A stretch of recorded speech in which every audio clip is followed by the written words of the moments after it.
Friday. He is Jalen Rose. I'm David Jacoby. We are Jalen and Jacoby. What exactly is it that we do? We get the people!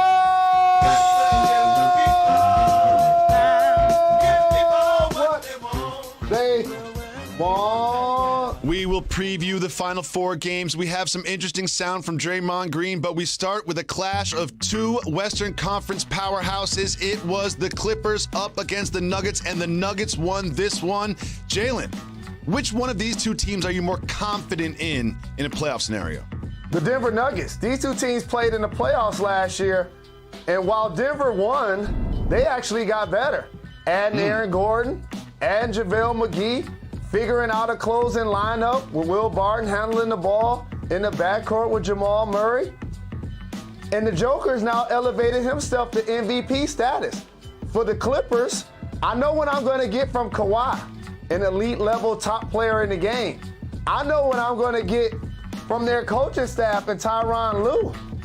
The question marks is what's going to happen in their backcourt. That's why they went and got Rajon Rondo. The question is, what's going to happen with Paul George when the playoffs start? Is it going to be playoff or a pandemic? So right now, the answer to this question is the Denver Nuggets. I agree with the Nuggets, and someone that you didn't mention has been playing really well lately. That's Michael Porter Jr. Do you remember when they drafted him? He was slipping in the draft. The Nuggets got him pretty late as a flyer. Well, that ticket has paid off because Michael Porter Jr. has played really well lately, and I like the addition of Aaron Gordon and him. You can interchange them. You can stagger them. It's a really good team that's coming together in Denver, and because of that, like you, I'm more confident in the Nuggets. And so let me tell you about the dynamics of a roster and how you are your skill set. So when you look at Michael Porter and you look at Aaron Gordon, right? You want Aaron Gordon to do a lot of the things that Michael Porter can do and or vice versa. But you need to replace Jeremy Grant. So now you bring in Aaron Gordon, he could be your slasher, he could be your rim runner, he could be your defender, and Michael Porter Jr. can be your scorer.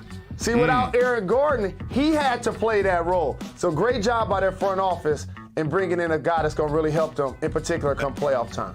Absolutely. The Denver Nuggets are definitely getting better, and a team that is not getting any better in the last few years are the Golden State Warriors. They lost to the Heat last night, and after the game, Draymond Green had some really interesting thoughts on where they are as a team. Let's listen to Draymond. Fighting for a play-in spot does not motivate me. You know, we're in, 10? Fighting for a playoff spot doesn't motivate me at all. I don't go into these games thinking at all, hey, right there on the fringe, we need to win these games for this play-in spot.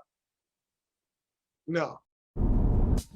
Interesting. Jalen, what do you think he means by fighting for a playoff spot does not motivate me? Let me tell you guys a secret. Draymond Green is from the hood. He from Saginaw, Michigan, okay? When he got into the NBA, he was a champion. And then all of a sudden he made it to the league and he won 3 rings. He got a chance to win 1, and then he got a chance to win 2 as a part of a super team when the Warriors added Kevin Durant. So when I'm talking about Phoenix and Utah and the Clippers, when I'm talking about Portland and Denver and the Pelicans, when I'm talking about Memphis and Dallas, there's a reason why I don't say the Golden State Warriors. Because you know what Steph Curry and Draymond Green don't want to do? Get bounced in the first round. No. That's what they don't want to do. And so the play-in game puts you in position to be so excited to get in. I'm so excited, and I just can't hide it. I do my Carlton. I'm about to lose. And it's like, wait a minute, hold on. We might get bounced in the first round. So Draymond Green has set a standard. The Golden State Warriors have set a standard, Jacoby, that they're not going to be celebrating just getting into the playoffs. And it could be those Mavs you see in 7, or it could be the Lakers sliding all the way to 7 that could play in that play-in game against the Warriors that would make for an interesting night of television. Now, that's the Western Conference. We turn our eyes to the Eastern Conference, and the Brooklyn Nets have another new toy. LaMarcus Aldridge made his debut for the Nets, and LaMarcus looked pretty good. You know, he's always in the mid-post. Not only did he score, but he had 6 assists in this one. Jalen, what kind of impact do you expect LaMarcus to have for this Brooklyn Nets team? I told you when Kevin Durant signed with the Nets, Get used to these words. KD at the 5. You bring in LaMarcus Aldridge so he doesn't have to play as many minutes as that spot. And again, they're doing a terrific job. Big shout to Sean Marks, adding quality offensive talented depth to go with the creativity of James Harden and Kyrie Irving, the shooting of Joe Harris. You bring in seasoned veterans that are hungry for rings like Blake Griffin and LaMarcus Aldridge. It all looks good, except I ain't seen Kevin Durant yet. So I see him going back and forth with Michael Rappaport. I see people pulling up old tweets. Until KD is in uniform for the Nets, they ain't winning the East. They're not winning the East without Kevin Durant. So it's going to be interesting to see how this plays out as the season continues to progress. But they're doing an excellent job of putting themselves in position to not only win the East, but be a formidable foe in the NBA Finals. Absolutely, and they added LaMarcus Aldridge and Blake Griffin through the buyout market, something that we've been discussing a long time on this show, which leads to some broken news. To everyone else, it's breaking news. To Jalen and Jacoby listeners, it's broken news. Jalen, our colleague Adrian Wojnarowski had an article, and in that article, he wrote about something that we've been talking about for a long time, something that's bothered you about the NBA for a long time. Here's what Woj had to say in the article. He said the following. The NBA is hearing the renewed calls from small market executives to overhaul the buyout free agency system, an insistence at the odds are unfairly weighted against them, and that the salary cap system has been contorted to satisfy the glamour market supply of star talent for championship runs. And we know that Adam Silver watches the show every single day, listens to the podcast every single night. So you've been saying that the buyout market and the trade deadline need to change. So tell Mr. Silver how he should change the way this works. A couple of things. As a player that was once bought out during his career, I saw this started to change in the NBA when Danny Ainge and the Boston Celtics acquired Sam Cassell and P.J. Brown about 10 or so years ago. And ever since then, what ended up happening is that situation had integrity.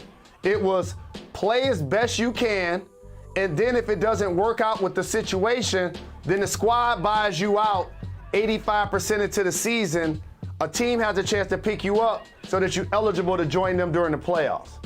Now it's, I'm going to go into a season, Blake Griffin, LaMarcus Aldridge, and not really perform, underperform James Harden in order to play so bad that the team is forced to move me. What happened with Andre Drummond and what happened with Al Horford, those are different scenarios. And a little bit with LaMarcus Aldridge, because he and the Spurs both decided that he wasn't going to play.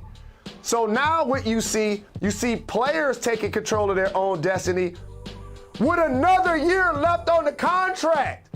Blake Griffin, Kevin Love, they have other years left on the contract. You can't have a league where players under contract look down at their roster and say, well, I ain't good enough to lead these guys to a championship. So while I still got something left, I could go somewhere else and be the third, fourth, fifth, sixth best player in ring chase. And that's great for the player, but it's terrible for the integrity of the league. So based on that, watch the league, because they've already done something to stop teams from tanking. Ask Draymond Green. It's called the playoff. 7 through 10, you got to compete for that. There's no tanking around that. However, they must do the exact same thing for the players. And here's what you do, Adam Silver, because I know you watch and love. This is your favorite program. Shout to Adam Silver. The trade deadline and the buyout deadline should be simultaneous. Great point. There's no way a trade deadline should happen and it's 30 teams maneuvering and making moves. And we like trade deadline, countdown, 12 minutes, 13, 11 minutes to the deadline. And then boom, the deadline happened. Why am I going to trade for Andre Drummond when I know you don't want to play him? Why am I going to trade for him? We all know you're just going to buy him out. And then where does he go? To the Los Angeles Lakers.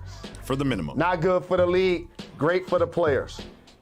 At the trade deadline, there should be no more buyouts. Your roster should be locked at that point going into the playoffs. Mr. Silver, listen to Mr. Rose, make that change. Look forward to seeing that happen across the ticker in the next couple months. Jalen Rose, We knew it was coming, but now it officially happened. I forgot who won Coach of the Year in college basketball, men's college basketball? Big Nuke, Juwan Howard. Jalen, what do you think about this accomplishment from your former teammate? Where's my theme music? Where's that Hail to the Victors music? All I know is this. You've never seen Juwan Howard without a haircut or a crease in his pants. But in all seriousness, what he's doing is groundbreaking. Not only for black head coaches, because there's very few in the NCAA. I got an example for you. Why isn't Kevin Ollie coaching in college basketball? There's so many coaches that have had issues around their name that have won championships. Rick Pitino, Jim Boeheim, the list goes on and on. They get other jobs. So the game needs Juwan in a lot of ways. Tall coaches that were power forwards and centers in the vein of John Thompson. We see it with Patrick Ewing. It's important to have big men be coaches. And lastly, former players. Indiana ain't just get introduced to Mike Woodson. He played there. He coached in the league. He was sitting right there for years for them to give him the job. And then Indiana had to sit back and watch Juwan win the Big Ten and win Coach of the Year. And like, wait a minute, maybe we should hire a former player. What a noble idea.